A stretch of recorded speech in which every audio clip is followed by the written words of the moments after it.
E aí, pessoal, voltei. Eu tô achando que a tela tá meio, sei lá, não tá não? Assim, né? Estranho. Não sei se são meus olhos. Não, acho que... Pera aí, viu? Não. Tá. Tá vendo, tá ouvindo, tá bom. Gente, agora eu vou falar sobre responsabilidade civil do Estado. É uma prova muito importante, tá? Que eu e o pessoal da minha faculdade vamos ter na quarta-feira. Pra quem não sabe, eu tô gravando esse vídeo na segunda, então quarta já tá perto da prova. E a prova vai ser sobre responsabilidade civil do Estado. Pessoal aí da minha faculdade que não pegou essa apostila, peguem essa apostila, pelo amor de Deus, tá bom? Porque as pessoas falam, vou pesquisar pela internet e tal. Só que quando eu comecei a ler essa apostila, eu percebi que é a voz do professor falando. Então, peguem essa apostila, vale muito a pena, tá? Então, eu vou fazer com ela igual eu fiz com as apostilas anteriores, principalmente a antropologia. Tudo que eu falei aqui que é na prova, foi ótimo isso. Então, vamos lá. Eu vou começar falando da primeira página dela, tá bom? Quem não tem, quem é de outro lugar que não tem, vocês podem entrar em contato comigo pelo meu Instagram, que a gente pode ver se a gente providencia e acha essa apostila pra você, porque aqui não tem o nome de quem é. Sabe, não tem o nome aqui da criatura. Pelo menos eu não achei ainda. Mas se eu achar, eu vou botar aí na descrição. Então dá uma olhadinha na descrição. Então vamos lá. Responsabilidade civil do Estado. O que é isso?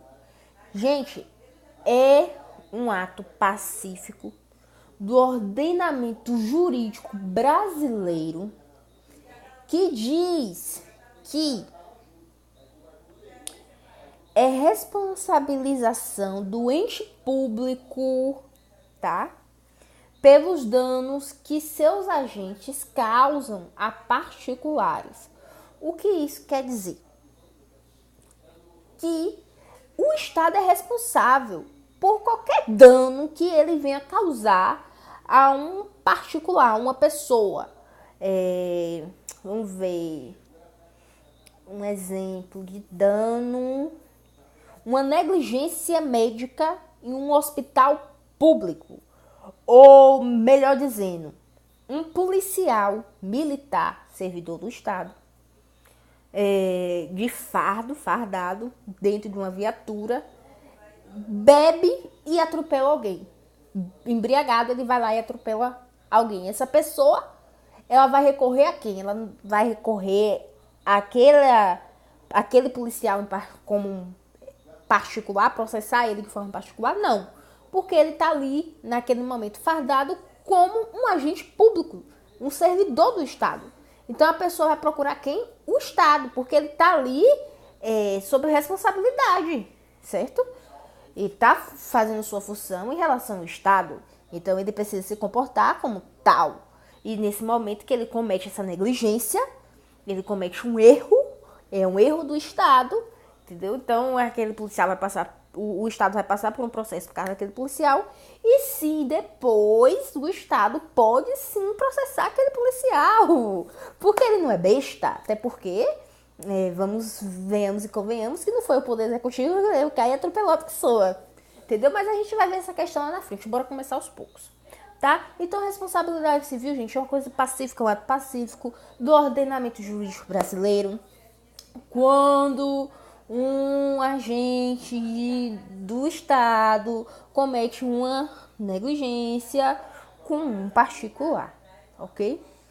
Esse particular pode sim procurar e ir atrás dos seus direitos, ok? Então é isso que vai estar dizendo aí essa primeira parte da apostila. Ah, tá. E uma parte importante aqui que eu marquei também diz o seguinte: esse deve ressarcir os particulares por danos causados. E isso é uma manifestação de responsabilidade extracontratual. Lembre disso, tá? O Estado, a partir do momento que ele comete uma negligência, o particular, entendeu? Precisa ser ressarcido pelos danos que houve com ele. Pode ser culposo ou doloso. Vocês têm que lembrar disso. Pode ser culposo ou doloso. Então o Estado precisa ressarcir. Essa manifestação, essa responsabilidade é extracontratual, entendeu? Ou seja, todos nós temos um processo aí extra contratual com o Estado, né? Ninguém assinou contrato para dizer, é daqui do Estado, mas nós somos daqui dentro, somos os brasileiros e tudo mais. Então nós temos aí esse direito. Então essa primeira parte vai falar sobre isso. Tem um trechozinho aqui de uma fala que é bem legal, é meio complicado de entender, já vou falando, mas é bem legal. A gente vem aqui agora para a segunda parte, que vai dizer o seguinte, que essa responsabilização é a aplicação do princípio da isonomia. Pesquise sobre isso aí, hein? Ele é um princípio da isonomia, inerente ao ordenamento jurídico constitucional pátrio. Muito importante você precisar isso aí também. Isso vem... O Estado causa um dano específico a alguém, a uma pessoa, tá? Ou pode ser um dano também a um pequeno grupo. Um exemplo de dano, né, que o Estado comete é você fazer várias pessoas irem lá fazer um concurso público, serem aprovadas e não serem chamadas. É uma prejudicação, o Estado prejudica essas pessoas, é um dano que o Estado comete para um grupo de pessoas, certo? E sim, o Estado pode cometer um dano para uma pessoa individual, como para um grupo de pessoas também, tanto faz. E aí vem o seguinte, nada mais justo do que os sujeitos prejudicados sejam indenizados, como forma de reparar a desigualdade pela atuação estatal. Então isso existe para fazer o quê? Para reparar e para não deixar essa desigualdade, porque acaba sendo uma desigualdade, uma injustiça que acaba sendo cometida. Então isso precisa ser corrigido. Por isso que existe a responsabilidade civil do Estado. Ok? Vamos ver o que nós temos mais aqui.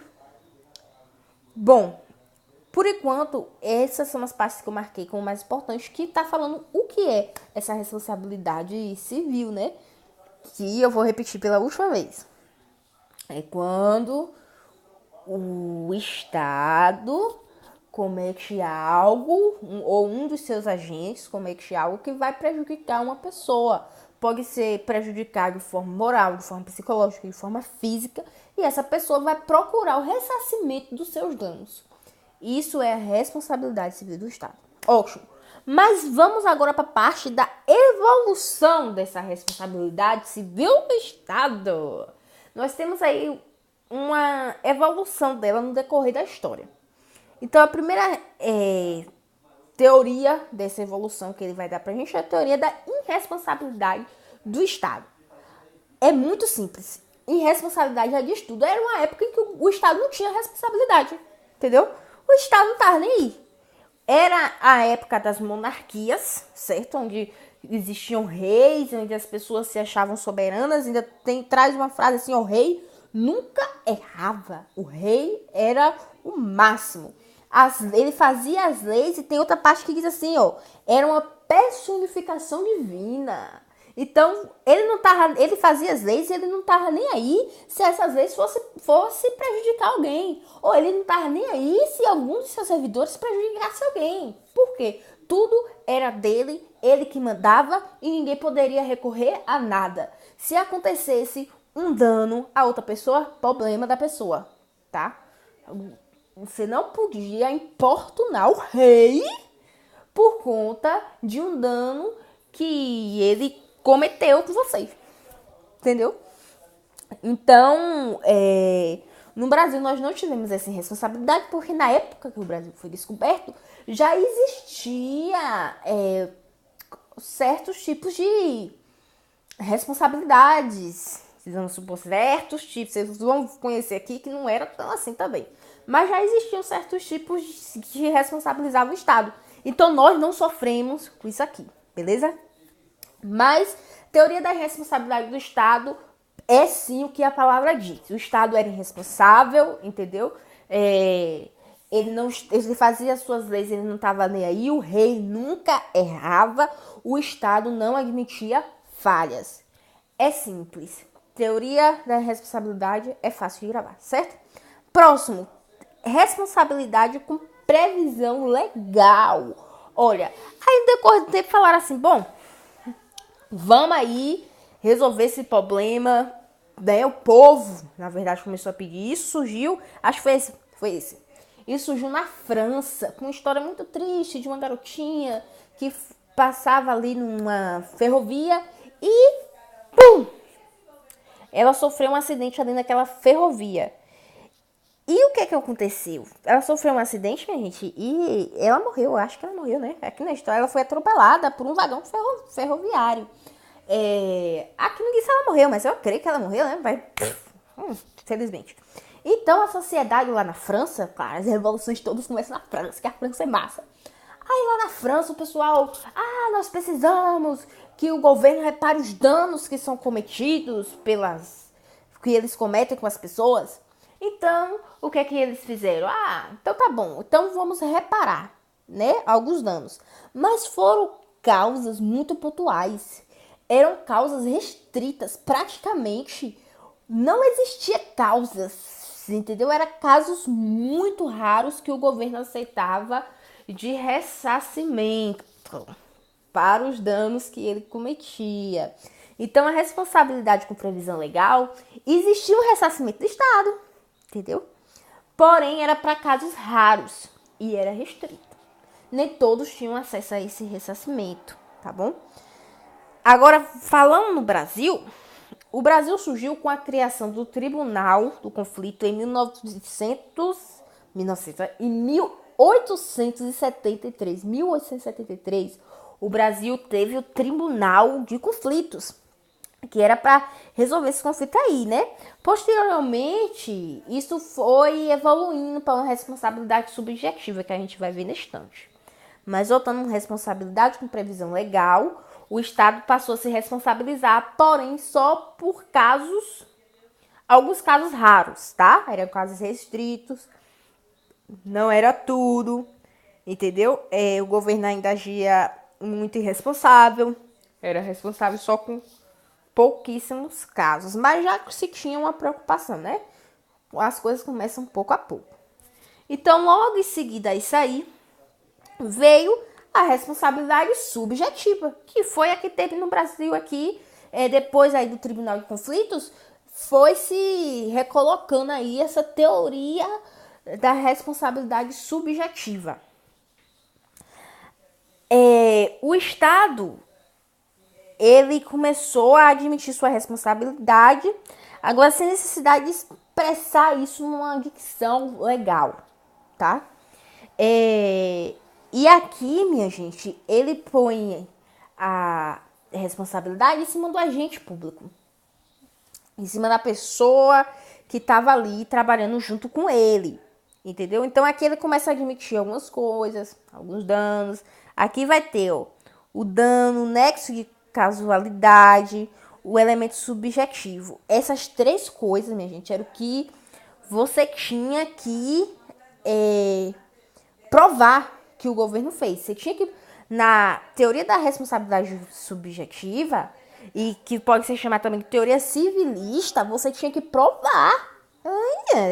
Tinha que provar três coisas: o dano, o nexo de causalidade e o elemento subjetivo.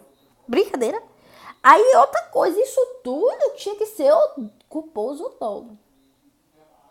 Entende? Então, a teoria da responsabilidade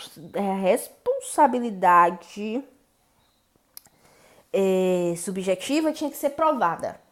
E de três formas. Você tinha que ver o dano, a causalidade e o elemento subjetivo. Tem essas três coisas que você tinha que provar.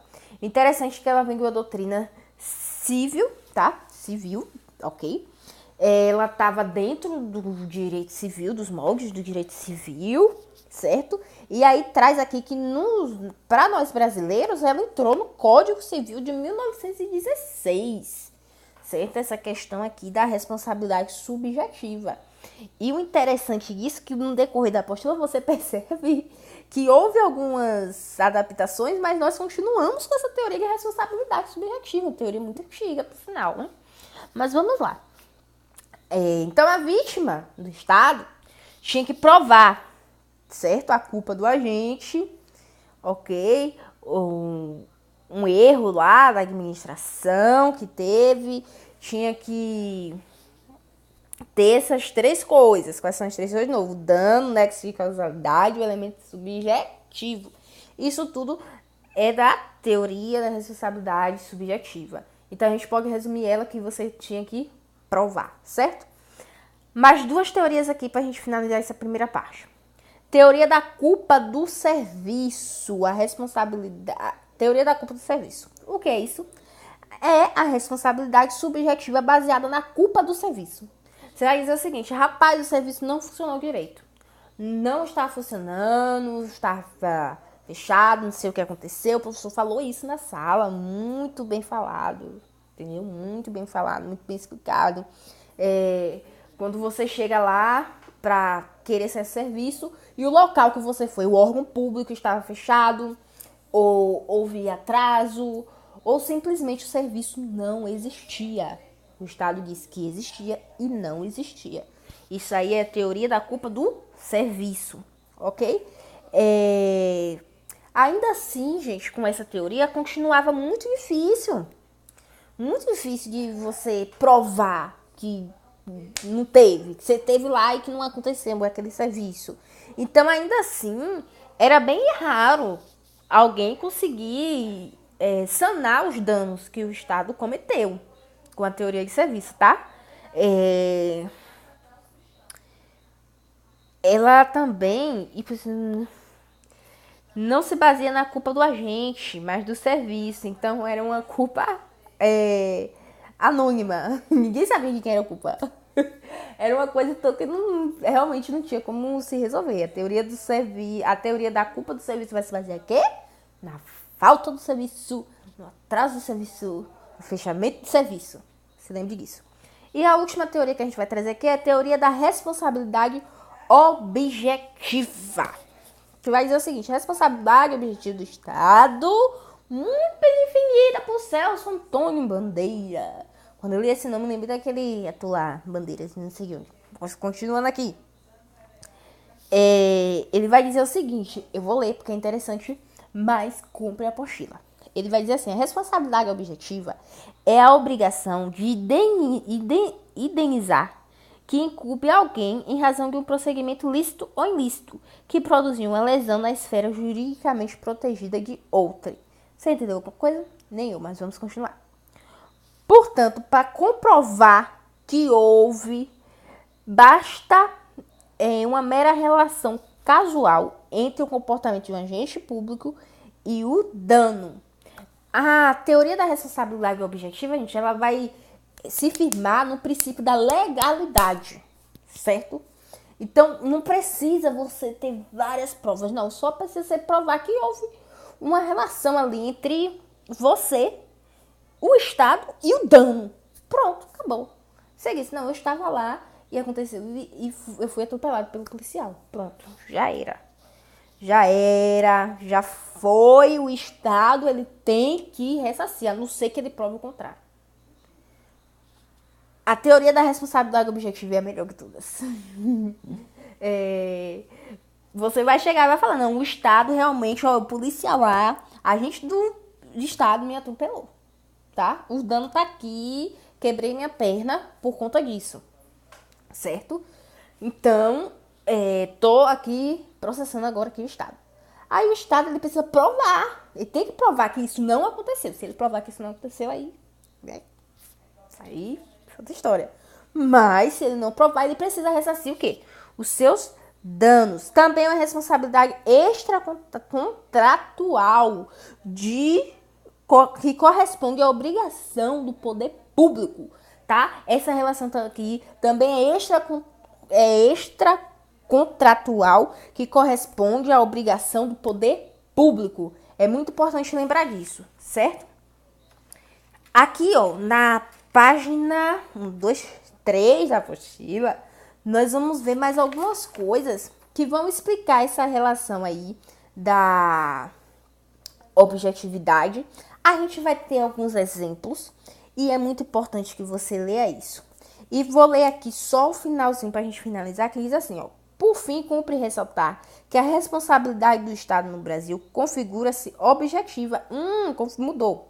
Configura-se objetiva desde a Constituição de 1946, sendo que a Carta Magna de 1988 não inovou o ordenamento jurídico, já que a partir de 1946, em todas as constituições seguintes, o texto somente era aperfeiçoado para chegar ao texto expresso hoje. Então, silêncio.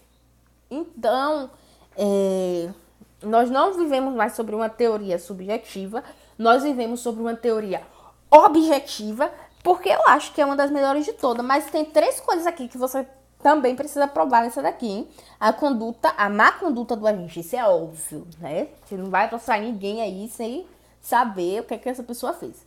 A má conduta do agente ou de algum terceiro ou até de um órgão privado, mas que atende ao governo. Importante lembrar disso aí, hein? E o nexo de causalidade entre o fato, tá? E o dano que ocorreu. Então, essas são as 3 teorias. As 3 são 3? São 4? A gente já falou tanta teoria aqui. 1, 2, 3, 4. São as 5 teorias da responsabilidade civil do Estado. É fácil saber a diferença, porque todas elas, uma é diferente da outra, tá? E a melhor de todas, assim, a melhorzinha é a responsabilidade objetiva. Esse é o primeiro vídeo de responsabilidade civil. E amanhã nós vamos ter mais 2 vídeos, parte 2 e parte 3 dessa apostila. Então, compra a sua apostila e acompanha junto com a gente a revisão para a prova e a gente vai fechar. Falou? Falou.